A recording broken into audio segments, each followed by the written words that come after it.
So hello friends, welcome back to my channel agro studies में आप सबका बहुत बहुत है। फ्रेंड्स, जैसे कि आप सबको पता होगा कि बीएससी एग्रीकल्चर एंट्रेंस एग्जाम की तैयारी हमारे यूट्यूब चैनल के माध्यम से आप सबको प्रोवाइड की जाती है।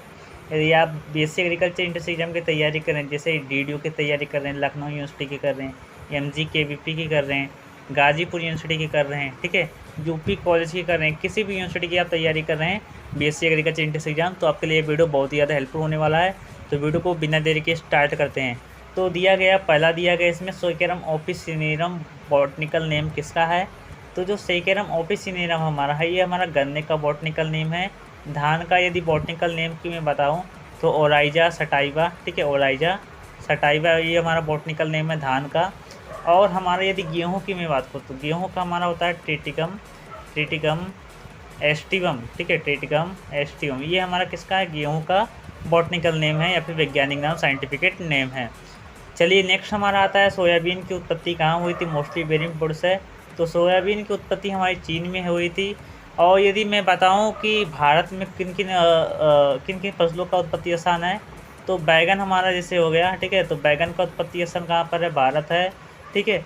और इसके बाद जैसे हमारा हो गया आम हो गया, ठीक है, केला हो गया, तो ये सब हमारे किस में आ जाएगा, भारत में ही आएंगे, इंडो बर्मा क्षेत्र में आते हैं। चलिए नेक्स्ट और आगे बढ़ते हैं। तो दिया है हमारा धान में खैरा डिसीज़ की रोकथाम के लिए किसका उपयोग किया जाता है। तो उसके लिए हम जिंक सल्फेट का प्रयोग करते हैं। कितना मात्रा करते हैं, 20 से 25 केजी, 20 से 25 केजी प्रति हेक्टेयर हम प्रयोग करते हैं। चलिए नेक्स्ट हम आगे बढ़ते हैं। तो सरसों में कितने पुंकेसर होते हैं। तो सरसों में हम 6 पुंकेसर होते हैं। और सरसों के साथ साथ धान में के भी पुंकेसर हमारे 6 ही होते हैं।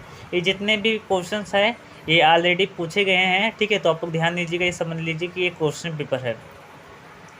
चलिए नेक्स्ट और आगे बढ़ते हैं। तो दिया गया हमारा 5वें नंबर पर रेड डेलिशियस प्रजाति है। तो जो रेड डेलिशियस प्रजाति हमारी एक सेब की उन्नतशील प्रजाति है। पपीते की उन्नतशील प्रजाति में देखा जाए तो एक हमारा आता है पूसा नन्हा और पूसा मजेस्ट्री, क्या आता है, पूसा मजेस्ट्री, ये दोनों ही बहुत ही ज़्यादा फेमस प्रजातियाँ हैं।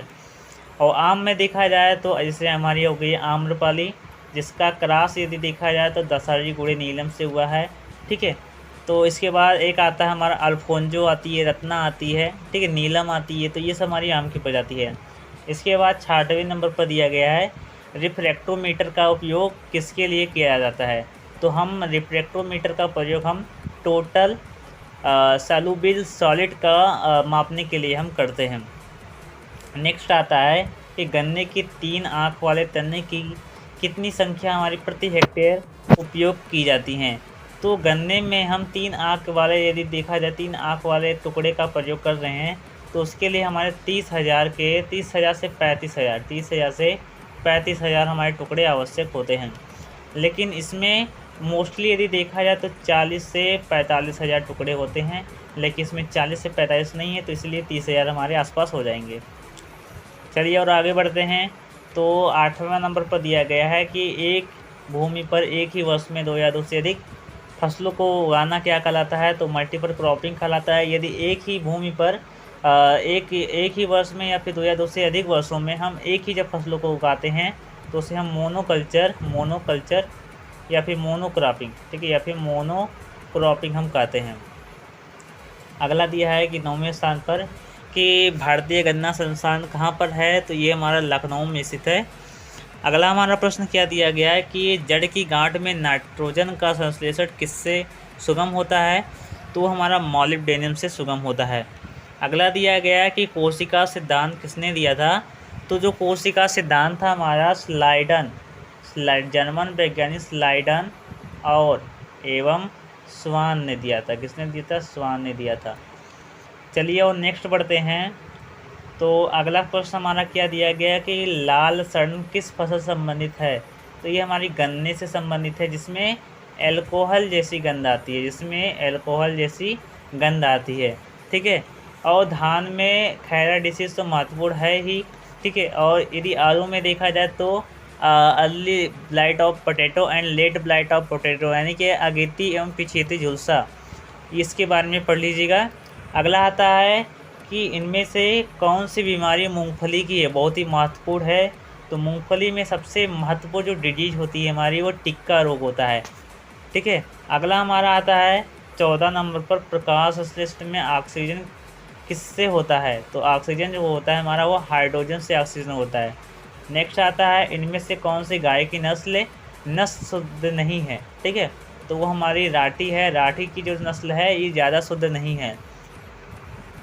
अगला आता है हमारा स्टार्च, अब आयोडीन से मिलता है तो कौन सा रंग बनता है? यानी कि जब स्टार्च जब हमारा आयोडीन से मिलता है तो कौन सा रंग बनता है? तो हमारा नीला रंग बनता है, ब्लू रंग। ठीक है, अगला आता है कि भारत में गन्ने की जीन बैंक कहाँ पर स्थित है? तो ये हमारा करनाल में हमारा स्थित है। करनाल में हमारा गेहूं की जीन बैंक है। और हमारा एक Indian veterinary institute Karnal Haryana में भी हमारा स्थित है। अगला आता है, बूंद बूंद सिंचाई किन क्षेत्रों में लाभदायक है? तो सूखा वाले क्षेत्रों में बूंद बूंद यानी ड्रिप इरिगेशन का उपयोग करते हैं। और जहाँ पर ऊंची है, नीची या फिर ऊबड़ खाबड़, ठीक है, ऊबड़ खाबड़ में हम क्या कहते हैं? हम ऊबड़ और खाबड़ वाले में हम बौछारी सिंचाई का करते हैं यूज़। ठीक है, बौछारी सिंचाई का यूज हम करते हैं। अगला आता है कि अभी तक कितने पोषक तत्व पौधों के लिए आवश्यक है? तो अभी तक 17 पोषक तत्व आवश्यक है, लेकिन मुख्य रूप से 21 तत्व होते हैं। और यदि सबसे महत्वपूर्ण पोषक तत्व की मैं बात करूँ तो NPK होता है। और प्राकृतिक रूप से हमें CHO मिल जाता है, यानी कार्बन, हाइड्रोजन, ऑक्सीजन हमारे वायुमंडल से, एटमॉस्फेयर से मिल जाता है। अगला आता है, जीरो टिलेज सीड ड्रिल का प्रयोग बोने में होता है। तो हम धान गेहूँ पद्धति में गेहूँ बोने के लिए हम करते हैं। नेक्स्ट दिया गया है कि फेलेरिस माइनर हमारा किसका बॉटनिकल नेम है, या फिर किस फसल का ये खरपतवार है? तो ये फेलेरिस माइनर हमारा गुल्ली डंडा को बोलते हैं आमतौर पर। ठीक है, गुल्ली डंडा या फिर गेहूँसा, या फिर हम गेहूँसा को हम क्या बोलते हैं? फेलेरिस माइनर बोलते हैं। और ये हमारा गेहूँ में महत्वपूर्ण लगता है। इसके जो खरपतवार होते हैं ये हमारे गेहूँ से मिलते जुलते हैं, तो इसीलिए हम गेहूँ का मामा भी हम कहते हैं, गेहूँ का मामा। ठीक, गेहूँ का मामा भी हम बोलते हैं। चलिए आगे बढ़ते हैं। तो नेशनल हॉर्टिकल्चर बोर्ड की स्थापना कब हुआ था? तो 1984 में हुआ था। अगला आता है कि वी नोट से क्या तात्पर्य है? तो ये हमारा जल का बहाव नापने के लिए यूज करते हैं। अगला आता है, आम की ब्लैक टिप यानी कि जो आपका सल्फर डाइऑक्साइड की कमी से होता है, या फिर हमारा बोरान की कमी से होता है, या फिर बोरान की कमी से होता है। ठीक है, तो राइट आंसर बोरान की कमी से होता है।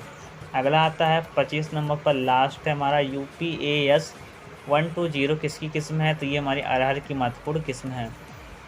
एक और क्वेश्चन देख लेते हैं, भारत का राष्ट्रीय फल है? तो भारत का राष्ट्रीय फल आम है। चलिए, वीडियो कैसा लगा आप लोग कमेंट करके बताइए। ऐसी बेहतरीन वीडियो पाने के लिए चैनल को सब्सक्राइब जरूर करें एग्रो स्टडीज़ के लिए। ठीक है, धन्यवाद। जय जवान जय किसान।